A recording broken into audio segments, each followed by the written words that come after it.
नमस्कार मित्रांनो, माझे नाव काव्य आहे आणि मी माझ्या आईबाबांसोबत गावात राहते.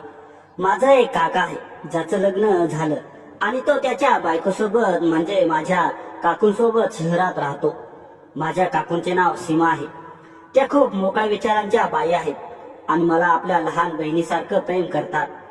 ही कथा त्यावेळची आहे जेव्हा सीमा काकूंनी त्यांच्या मुलाच्या रोहनच्या वाढदिवसासाठी मला त्यांच्या घरी बोलावलं होतं.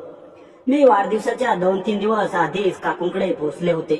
काकूंच्या घरी पोहोचताच त्यांनी मला मिठी मारली आणि खूप आपुलकीने वागवलं. वाढदिवसाच्या पार्टीची तयारी सुरू होती. सगळ्यांना एक वेगळं चैतन्य आलं होतं, पण काकू मात्र अगदीच थकल्या होत्या. कालपासून घराची साफसफाई करून करून त्या कोलमडून गेल्या होत्या. त्यांनी हात पुढे केला. अरे, माझ्याकडून आता काहीच काम केले जाणार नाही, तुम्ही दोघे जा बाजारात, मी विश्रांती घेते. त्यांच्या आवाजात खरोखरच दमछाक होती. काकांनी क्षणभर माझ्याकडे पाहिलं, मग हलकसं हसत म्हटलं, ठीक आहे, आम्ही दोघे जातो. माझ्यासाठी ही एक सामान्य जबाबदारी होती, पण जेव्हा काकांनी माझ्याकडे बघितलं तेव्हा माझ्या लक्षात आलं की त्यांच्या डोळ्यात काहीतरी वेगळंच होतं. एक चमक, एक उत्सुकता, जणू त्यांना फक्त खरेदीसाठीच नव्हे तर माझ्यासोबत थोडा वेळ घालवायचा होता. त्यांचं बोलणं अगदी साधं होतं. काव्या, लवकर तयार हो, आपण लवकरात लवकर जाऊन येऊ. पण त्यातला आनंद मी ओळखू शकत होते. मी हो म्हटलं आणि आज जाऊन थोड्याशा घाईतच तयार झाले. मनात मात्र एक वेगळीच लहर होती. मी कुणालाही दाखवायच्या आतच तयार होऊन बाहेर आले. काका आधी स्कूटरवरची डिक्की उघडून बसण्याची जागा साफ करत होते. मी जवळ गेल्यावर ते हसले. तो हसरा मला नेहमीपेक्षा वेगळा वाटला. खरं तर मी काकांना जवळपास रोजच पाहते, पण त्या दिवशी मात्र माझं हृदय थोडं जोरात ठोकू लागलं. चल बस मागे, काकांनी सांगितलं. मी मागे बसले. हळुवारपणे अंतर ठेवून बसले होते. मी काकांच्या पाठीला चिटकून बसले नव्हते, पण ते रस्ते, नशिबाने तो रस्ता खराब होता. अंगणातून बाहेर पडल्यावर पहिल्याच गटारापाशी एक जोरात हादरा बसला. मी आपोआप काकांच्या पाठीशी चिटकले. माझे दोन्ही हात त्यांच्या कमरेभोवती गेले. मला जाणीव झाली आणि मी लगेच मागे सरकले. बेटा, घाबरू नकोस, काकांनी मागे वळून न पाहता हसतच सांगितलं. पुन्हा एक गड्डा आला. गाडी जोरात उडाली. मी पुन्हा त्यांच्या पाठीला चिटकले. यावेळी मी लगेच मागे सरकले नाही. मनातल्या मनात एक विचार होता की आणखी थोडाच वेळ असाच पकडून राहावं, पण लगेच एक वेगळीच लाज वाटून मी परत मागे सरकले. असे काही वेळ चाललं. प्रत्येक वेळी माझे हात काकांच्या कमरेला जाताना माझ्या अंगावर काटा उभा राहायचा. तेवढ्यात रस्त्यावर अचानक एक मोठा खड्ड्यासारखं काहीतरी आलं. काकांनी ब्रेक मारायच्या आतच गाडी जोरात आदळली. मी मागे सरकले होते, त्यामुळे जवळजवळ गाडीवरूनच मी पडायच्या उंबरठ्यावर होते. मी घाबरून गेले. त्या क्षणी मी काकांच्या कमरेला विजेच्या वेगाने घट्ट मिठी मारली. इतकी घट्ट की मी माझी बोट त्यांच्या शर्टात घुसली. आणि तेव्हाच काहीतरी घडलं. माझ्या हाताच्या त्या स्पर्शाने माझ्या शरीरातून विजाचा झटका गेल्यासारखे झालं. तो केवळ शारीरिक स्पर्श नव्हता. त्या स्पर्शातून माझ्या मनात शब्दी पलीकडचे एक भावना उठली. मला असं वाटू लागलं की या क्षणी जगात फक्त मी आणि काका आहेत. गाडी जवळजवळ पडायच्या मार्गावर होती, पण त्या घट्ट मिठीमुळे मी समतोल राखू शकले. गाडी डगमगली पण पडली नाही. काकांनी थोडा वेळ थांबून मागे वळून पाहिलं. त्यांच्या डोळ्यात घबराट होती, पण त्याहून अधिक माया होती. काव्या, रस्ता खूप खराब आहे, तू मला मागून पकडून धर, घट्ट पकड, नाहीतर आपण दोघेही पडू, ते म्हणाले. तेव्हा तो आदेश नव्हता, ती एक विनंती होती आणि ती करायची होती. मी लाज बाजूला सारून त्यांच्या कमरेला मागून दोन्ही हातांनी पकडलं.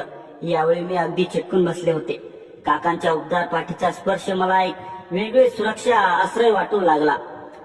गाडी पुढे जात होती, पण माझ्या डोळ्यासमोर फक्त काकांचा तो काळजीतला चेहरा होता, ज्यांनी मला पकडून धर म्हटलं. त्यानंतरचं प्रेम मी अक्षरशः अंगावरून अनुभवलं होतं. उरलेला रस्ता मी डोळे मिटून काकांच्या पाठीशी माझे हात घट्ट गुंफून त्यांच्या हृदयाचे ठोके माझ्या अंगावर अनुभवत बसले होते. त्या धडधडीत मला फक्त एकच गोष्ट वाटत होती, या प्रवासाचं कधीही संपू नये. असं थोड्याच वेळात आम्ही बाजारात पोहोचलो, पण गाडी थांबल्यावरही मी हात सोडायची घाई केली नाही. काका हलकेच हसले. आली बाजारात, सोड मला आता. काकांनी मागे वळून माझ्याकडे पाहिलं. ते म्हणाले, घाबरली नाहीस ना? मी हसत म्हटलं. पण खूप छान वाटलं. काकांनी डोळ्यात विचारपूर्वक भाव दाखवला. मग कपाळावर हात फिरून ते हसले. चल आता वाढदिवसाचं सामान घेऊ. आम्ही बाजारात गेलो. फुगे, कागदाची सजावट, मेणबत्त्या, केकसाठी लागणारं साहित्य, अगदी लहान लहान मुलांसाठी छोटे छोटे गुलाबी निळे मुकुट, सगळं काही आम्ही आवडीने विकत घेतलं. पण खरेदी करताना माझे डोळे काकांच्या हाताकडे, त्यांच्या मुद्रेकडे अधूनमधून वळत होते. तो स्पर्श अजूनही माझ्या हातात जिवंत होता. थोड्या वेळाने सर्व खरेदी करून आम्ही घरी आलो. दुसऱ्या दिवशी मी तयार होऊन पार्टी हॉलमध्ये पोहोचले. तिथे मला पाहताच काकांनी मला मिठी मारली. ते इतके नशेत होते की नीट उभे राहू शकत नव्हते. म्हणून मी त्यांना माझ्यापासून दूर केलं आणि काकूंना शोधायला लागले. तेव्हाच काका आले. रोहन खूप रडत होता, म्हणून सीमा त्याला दूध पाजायला आत गेली आहे. थोड्या वेळाने काकू रोहनला घेऊन बाहेर आल्या आणि मग केक कापल्यानंतर पार्टी सुरू झाली. आम्ही सगळ्यांनी खूप मजा केली आणि रोहनला खूप साऱ्या भेटवस्तू आणि प्रेम मिळालं. पार्टी संपल्यावर मीही बाकी नातेवाईकाप्रमाणे घरी जायला तयार होऊ लागले. तेव्हा काकूने मला थांबवलं आणि म्हणाल्या, काव्या, मी तुला इतक्या लवकर जाऊ देणार नाही. आतापर्यंत आपण दोघेही वाढदिवसाच्या तयारीत गुंतलो होतो, त्यामुळे मी तुला नीट लक्ष देऊ शकले नाही आणि आपण दोघांनी एकत्र वेळही घालवला नाही. काकूने इतक्या प्रेमाने सांगितलं की मीही थांबायला तयार झाले, कारण माझे सेमिस्टरचे परीक्षाही संपले होते. म्हणून आईबाबांनी मला इथे थांबायची परवानगी दिली. काकूंनी मला एक स्वतंत्र खोली दिली होती, जेणेकरून मला कोणतीही अडचण येऊ नये. दुसऱ्या दिवशी सगळे पाहुणे निघून गेले आणि मग मी आणि काकू एकत्र बाहेर फिरायला गेलो. आम्ही दोघींनी भरपूर खरेदी केली, सिनेमा पाहिला, आवडते जेवण खाल्लं आणि असंच मला इथे येऊन आता एक आठवडा झाला होता. इथे आल्यानंतर मी काही दिवसांपासून हे पाहत होते की रोहनने काकूंना खूप त्रास द्यायला सुरुवात केली होती आणि त्यामुळेच त्या काकांना वेळ देऊ शकत नव्हत्या. जेव्हा नवरा बायको एकमेकांना वेळ देऊ शकत नाही, तेव्हा त्यांच्या नात्यात अंतर यायला लागतं. म्हणून एक दिवस मी काकूंना म्हणाले, काकू, तुम्ही आणि काका थोडे बाहेर फिरून येता का? काकू म्हणाल्या, काव्या, आता रोहन खूप त्रास देतो, अशा वेळी त्याला बाहेर नेणं थोडं अवघड होईल.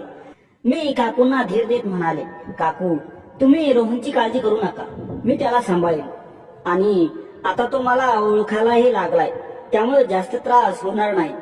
फक्त एक दिवसाचीच तर गोष्ट आहे, मी रोहनची नीट काळजी घेईन. काकूंनी माझ्यावर विश्वास ठेवला आणि रोहनला माझ्यासोबत सोडून काकांसोबत निघून गेल्या. त्या पूर्ण दिवसभर रोहन माझ्यासोबत होता. मी त्याला नीट खाऊ पिऊ घातलं, पार्क मध्ये फिरवलं, गोष्टी सांगितल्या आणि शेवटी तो माझ्या मांडीवर झोपला. संध्याकाळी जेव्हा काका काकू घरी परतले, तेव्हा रोहनला इतक्या शांतपणे झोपलेलं पाहून ते चकित झाले. काकू म्हणाल्या, काव्या, तू माझ्या मुलावर कोणती जादू केली आहेस की तो इतक्या आरामात झोपला? खरंच रोहन मला अजिबात त्रास दिला नव्हता. थोड्या वेळ गप्पा मारल्यानंतर आम्ही सगळे झोपायला गेलो. तेव्हा रोहन माझ्यासोबतच झोपायचा हट्ट करू लागला. त्याच्या हट्टामुळे काका काकू माझ्या खोलीत झोपले आणि मी त्यांच्या खोलीत झोपले, कारण त्याची खोली रोहनसाठी जास्त आरामदायक होती. मध्यरात्री अचानक मला माझ्या शरीरावर कोणाचा तरी हात जाणवला. आधी मला वाटलं की तो रोहनचा हात असेल, पण हळूहळू मला समजलं की हा हात कोण्या लहान मुलांचा नाही, तर कोण्या मोठ्या माणसाचा आहे. जेव्हा मी उठून पाहिलं तेव्हा समोर काका उभे होते, पण ते मध्यरात्री माझ्या शरीरावर हात का फिरवत होते. मी याकडे जास्त लक्ष दिलं नाही, पण दुसऱ्या रात्रीही तसंच घडलं. आजही ते माझ्या शरीरावर हात फिरवत होते आणि आज तर त्यांचा स्पर्श मला अशा जागी झाला ज्यामुळे मी घाबरले. मी लगेच त्यांचा हात झटकला आणि म्हणाले, हे तुम्ही काय करत आहात? ते म्हणाले, काव्या, मला माफ कर, मला माहित नव्हतं की तू आजही माझ्या खोलीत झोपली आहेस. मी तुला सीमा समजले होते. आणखी काही दिवस गेले आणि आता रोहन माझ्यासोबत खूप मिसळून मिळून वागायला लागला होता. एक दिवस सकाळी नाश्त्याच्या वेळी मी काकूंना म्हणाले, काकू, आता मला घरी परत जायला हवं. मला इथे येऊन खूप दिवस झाले आहेत आणि आता रोहनही समजूतदार झालाय. काकू म्हणाल्या, काव्या, प्लीज माझ्यासाठी आणखी काही दिवस थांब ना. मी 3 महिन्यांचा कुकिंग क्लास लावलाय आणि आता रोहन तुझ्यासोबत मिळून मिसळून राहायला लागलाय, म्हणून मी निश्चितपणे त्याला तुझ्यासोबत सोडून जाऊ शकते. मला तुझ्यावर पूर्ण विश्वास आहे की तू त्याची आईसारखी काळजी घेशील. गेले 4-5 महिने मी हा कोर्स करायचा विचार करत होते, पण रोहनमुळे मी आतापर्यंत सगळं थांबून ठेवलं होतं. फक्त काही दिवसांचीच गोष्ट आहे. दुपारी 2 तासांचा माझा क्लास असेल. त्यानंतर मी सगळं सांभाळेन. काकू मला विनवणी करू लागल्या. तेव्हाच काका म्हणाले, काव्य तू सीमाला आपली मोठी बहीण मानतेस ना, तर तिच्यासोबत एवढं करू शकतेस नाही का? दोघांचा आग्रह वाढतच होता, म्हणून मी तिथे थांबण्याचा निर्णय घेतला. माझा या निर्णयामुळे ते दोघेही खूप खुश झाले आणि त्यानंतर काका ऑफिसला निघून गेले.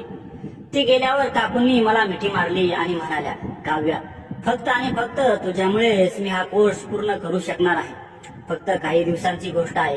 हा कोर्स संपल्यानंतर मी माझा स्वतःचा व्यवसाय सुरू करणार आहे आणि हे सगळं तुझ्यामुळे शक्य होणार आहे.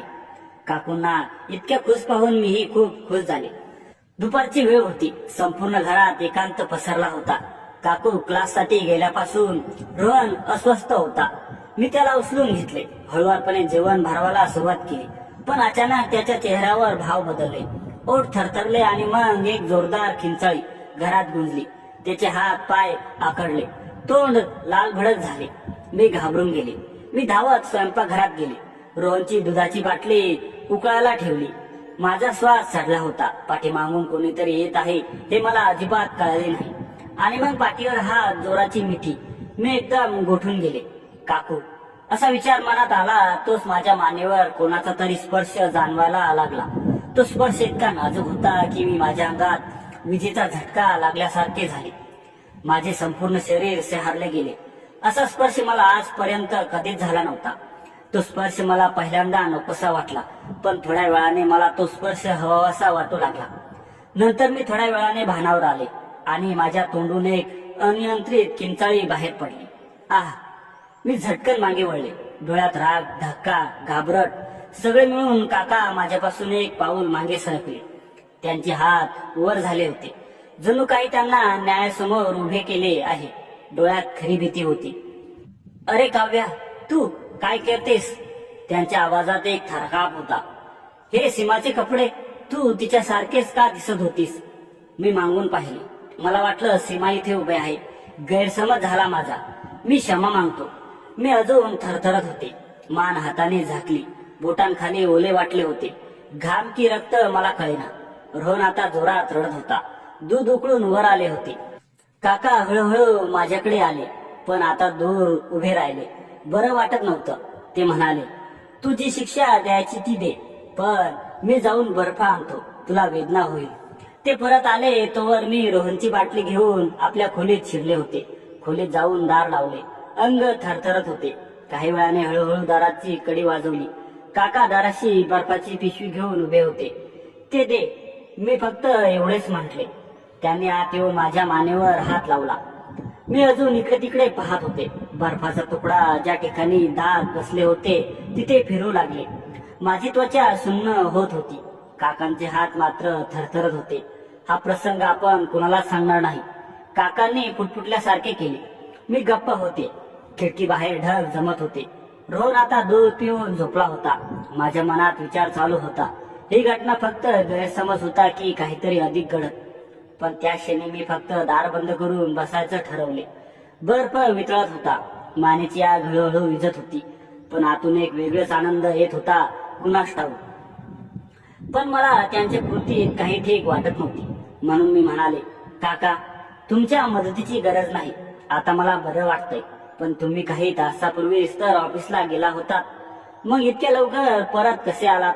यावर ते म्हणाले की आज ऑफिसात जास्त काम नव्हतं, म्हणून लवकर घरी आलो. त्यांच्या बोलण्याला मान्यता देत मी म्हणाले, आज रात्रीच्या जेवणासाठी कुठेतरी बाहेर जाऊया. काकांचं बोलणं ऐकून काकू म्हणाल्या, अमित, मी तुला आधीच सांगितलं होतं की आज रात्री 8 वाजता माझा कुकिंगचा ऑनलाईन क्लास आहे. मग मी कशी येऊ शकेन?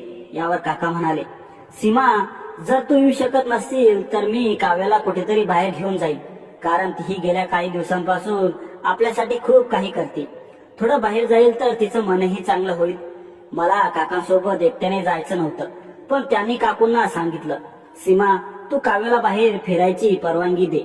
संध्याकाळी काका माझ्या खोलीत एक 1 पीस ड्रेस घेऊन आले आणि म्हणाले, काव्या, जेवायला जाताना हा ड्रेस घाल. हा ड्रेस सीमाने तुझ्यासाठी पाठवलाय. मला त्यांचं बोलणं अजिबात खरं वाटलं नाही. मला असं वाटत होतं की ते काकूंचं नाव सांगून मला आवडीचा ड्रेस घालायला देत आहेत. पण जेवायला उशीर होत होता म्हणून मी त्यांना आणलेला ड्रेस घातला. मी तयार होऊन बाहेर आले तेव्हा काकू म्हणाल्या, काव्या तू तर खूपच छान दिसत आहेस आणि हा ड्रेसही तुझ्यावर खूप शोभतोय. काकूंच्या बोलण्यावरून स्पष्ट दिसत होतं की हा ड्रेस त्यांनी पाठवला नव्हता. मी त्यांना या ड्रेस बद्दल विचारलातच होते की काका म्हणाले, काव्या पटकन चल, आपल्याला आधीच उशीर होत चाललाय आणि मग लवकर घरी परत यायचं आहे. मी त्यांच्या प्रियकरासोबत नाही तर माझ्या काकूंसोबत जेवायला आले होते. असो वातावरण कसंही असलं तरी मला काय करायचा विचार करत मी पुढे गेले. काकांनी माझ्या हात धरून हॉटेलमध्ये प्रवेश केला आणि जेवताना ते वारंवार माझ्या मोकळ्या पायावर हात ठेवत होते. मी जितक्यांदा त्यांच्यापासून दूर सरकले तितक्यांदा ते माझ्याजवळ येत होते. त्यांच्या या कृतीमुळे मी जेवणाचा आनंदही घेऊ शकले नाही, कारण पटकन जेवण आटपून आम्ही घरी परतलो. आज रात्री मी काकूंना त्यांच्या खोलीत झोपायला नकार दिला, कारण मला असं वाटत होतं की माझ्यामुळे काका आणि काकूंना यांना एकमेकांसोबत वेळ घालवायची संधी मिळत नाही. मी काकूंच्या समोर काकांना म्हणाले, आज तुम्ही तुमच्या खोलीत झोपा, माझ्यामुळे तुम्ही दोघांमध्ये अंतर यायला नको. यावर काका म्हणाले, आम्हाला एकत्र झोपायची काही गरज नाही. आणि असं म्हणून ते दुसऱ्या खोलीत निघून गेले. काकूंचं वागणं आणि बोलणं पाहून असं वाटत होतं की त्यांना काकूंमध्ये अजिबात रस नाही. काकूंचं उत्तर ऐकून काकू ही उदास झाल्या होत्या. त्यांचा उदास चेहरा पाहून मी विचारलं, काकू तुम्ही दोघांमध्ये सगळं ठीक आहे ना? त्या म्हणाल्या, लग्नाच्या काही वर्षापर्यंत सगळं ठीक होतं, पण माझी डिलिव्हरी झाल्यापासून तुमचे काका माझ्यापासून दूर राहायला लागले. मी म्हणाले, पण असं का काकू? त्या म्हणाल्या, डिलिव्हरी नंतर बाईच्या शरीरात खूप बदल होतात, जसं की वजन वाढणं, स्ट्रेस मार्क्स येतात, पोट वाढणं आणि अगदी या सगळ्यांमुळे काही नवऱ्यांना आपली बायको सुंदर वाटत नाही. पण मी लवकरच माझ्यासाठी आणि त्यांच्यासाठी सळपातळ होईल. मग त्यांनी मला विचारलं, काव्या तू अजून लग्न का केलं नाहीस? तुझं वय 25 झाले, आता तुलाही लग्न करायला हवं. यावर मी म्हणाले, काकू मी मांगलिक आहे आणि मांगलिक मुलींच्या लग्नासाठी मुलगाही मांगलिक हवा. आई बाबा शोधत आहेत, पण अजून मला माझा परफेक्ट जोडीदार मिळाला नाही, म्हणून मी अजून सिंगल आहे. त्या म्हणाल्या, मग अशा माणसांपासून थोडं सावध राहा. आणि असं बोलून आम्ही झोपलो. दुसऱ्या दिवशी काकू त्यांच्या क्लाससाठी गेल्या आणि त्यावेळी रोहन माझ्यासोबत खेळत होता. खेळता खेळता तो झोपला आणि मीही त्याच्या शेजारी झोपले. थोड्या वेळाने तो झोपेत रडायला लागला आणि मला आपली आई समजायला लागला. रोहन रडत होता तेव्हा मी काकूंना फोन लावला, पण त्या कुकिंग क्लासमध्ये होत्या म्हणून त्यांनी माझा फोन उचलला नाही. रोहनला शांत करण्यासाठी मी त्याला दुधाची बाटली दिली, पण तो बाटलीचं दूध प्यायला तयार नव्हता. बराच वेळ गेला आणि त्याचं रडणं थांबलंच नाही, म्हणून शेवटी मी त्याला माझ्या मांडीवर घेतलं आणि दूध पाजायला लागले, जेणेकरून त्याला त्याच्या आईसारखं वाटावं. त्याला छातीशी लावून मी सोफ्यावर बसले होते तेव्हा काका तिथे बसलेले होते. ते कधी आले आणि कधीपासून मला पाहत होते याचा मला अंदाजही आला नव्हता. मी पटकन रोहनला छातीपासून दूर केलं आणि माझे कपडे नीट केले. काकांचे डोळे लाल झाले होते. त्यांना पाहून असं वाटत होतं की त्यांना नशा केली आहे. मी बेडवरून उठताच काकांनी माझा हात पकडून मला बेडवर ओढलं आणि संबंध ठेवण्याचा प्रयत्न करू लागले. मी ओरडत होते तेव्हा माझा आवाज ऐकून रोहन जागा झाला. मग आम्ही दोघं वेगळे झालो आणि मी रोहनला घेऊन माझ्या खोलीत गेले. रात्रीचे जेवण बनवताना काकू माझ्याशी बोलत नव्हत्या. जेव्हा मी त्यांना कारण विचारलं तेव्हा त्या म्हणाल्या, आजकाल तू रोहनलाच आपला मुलगा समजायला लागली आहेस. आतापासून तू रोहनपासून दूर राहशील आणि त्याच्या बाबांपासूनही दूर राहशील. मी म्हणाले, काकू तुम्ही काळजी करू नका, तुम्ही जसं सांगाल तसं मी करेन. काकू रागाने म्हणाल्या, आज माझ्या कुकिंग क्लासचा शेवटचा दिवस आहे आणि यानंतर तू गावाला परत जा. काकूचं बोलणं ऐकून काकांचा चेहरा पिवळा पडला होता.